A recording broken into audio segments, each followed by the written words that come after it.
So when you come out with the Shackle Praise You, were you surprised that it became a, I'm not just talking about a US hit, a global hit? Were you surprised or did you? Yeah. It was so big that I didn't know how big it was. I didn't have a concept of global. Like they told us, the label told us, like, yo, it's a hit all over the world. I'm like, okay, cool. But I hadn't been all over the world. So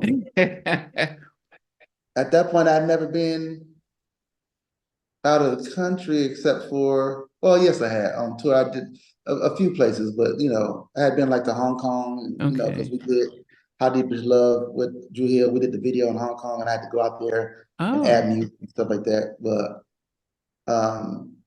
So yeah, I've been a couple places, but I just the concept of that being all over the world kind of went over my head is because it, yeah, is it not your biggest track, your biggest song?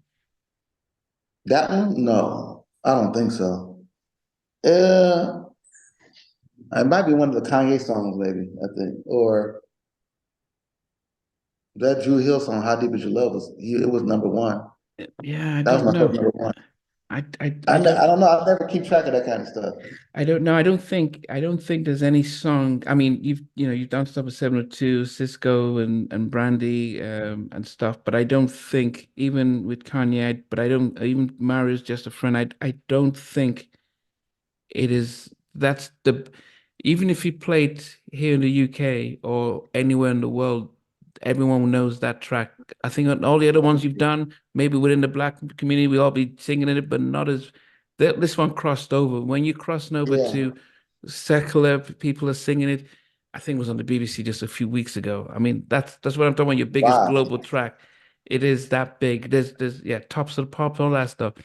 None of the other tracks you've done. I mean, as I said, you've done some massive tracks, Yeah. but none of them would as globally recognizable.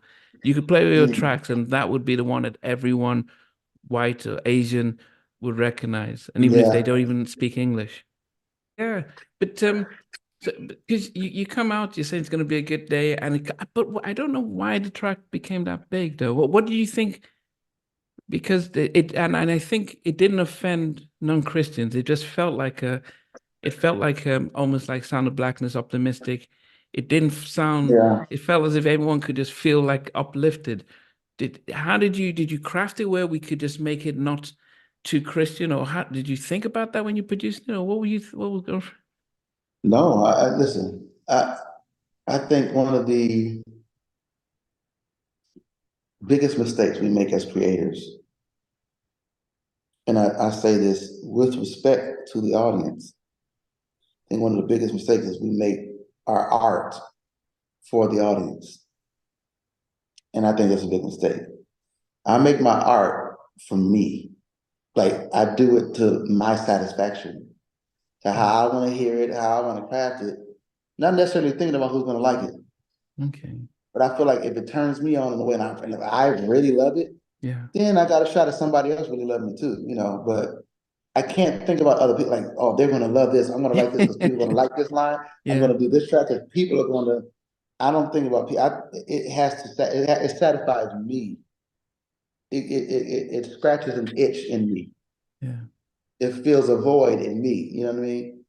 And I think I'm fortunate that when I'm done, other people go like, "Yeah, me too. I like it too." Yeah. And that's the biggest blessing. And I think, and that's important to learn, not just for, because even for myself, I mean, there are times when I've interviewed people that I've really just been so blessed by the interview, but the audience doesn't seem to um, connect with it as much, maybe because they're not talking about scandals and stuff, and they're just talking about the inspirational stuff. And I had to learn to say, you know what, as long as I enjoyed what I'm listening and doing, doesn't matter how many Yeah, people enjoyed it, maybe a few people. And so I think it is something that we chase we chase the masses and then it right. can stifle the creativity. Uh, That must have changed both Tina and Erica's life, the fact that they're now global, they've got a global song. How does that then because this is yours now, and it's not that you've done stuff for Brandy or Drew Hill. This is now on on you. Yeah, How does that change you then? Now that you've your first project blows up like this, what happens to you? it puts me in a new category as not just a content creator or a songwriter or somebody who can take a song, craft it, and make something out of a song. Mm, It puts me in a category of taking an artist that nobody knows and being able to shape and to break an artist.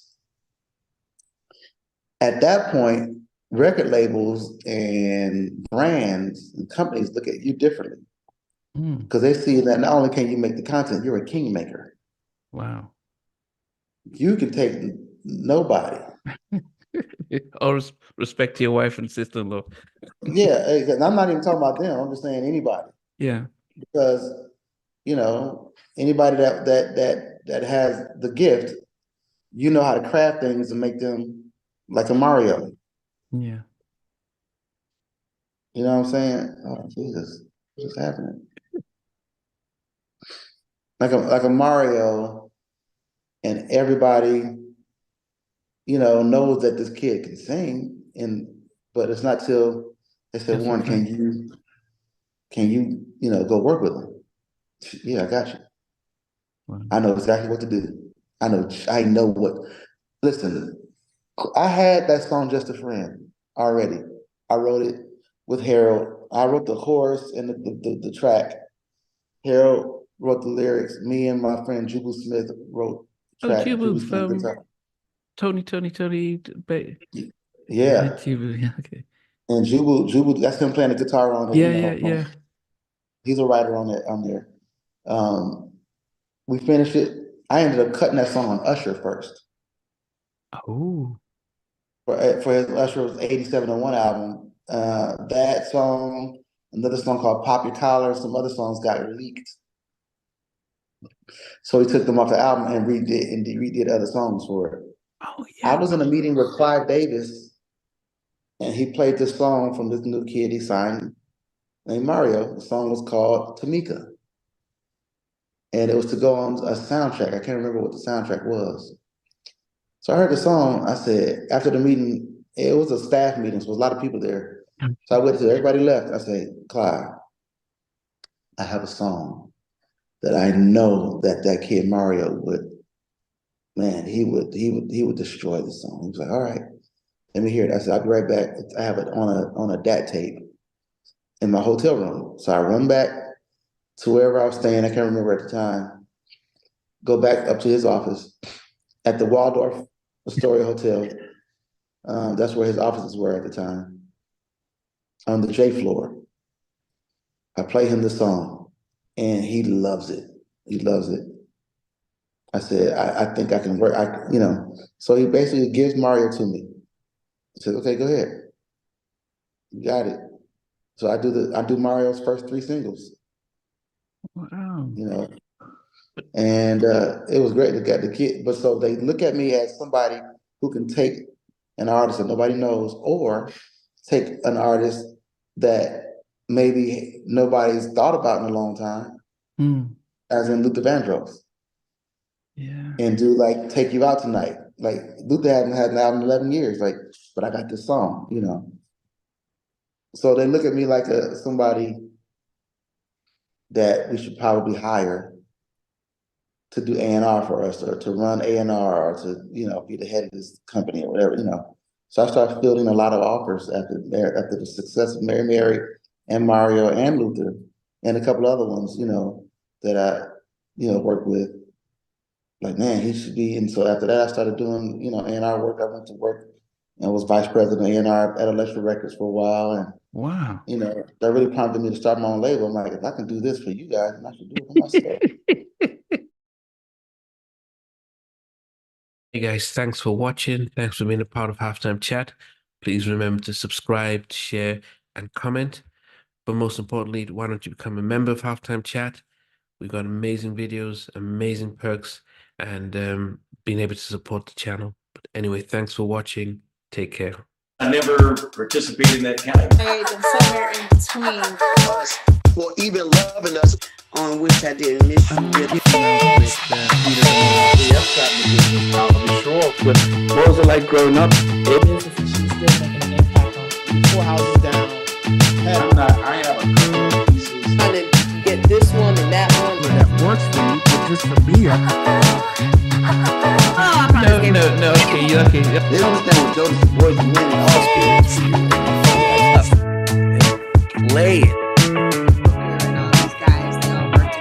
I mean, I love all different genres.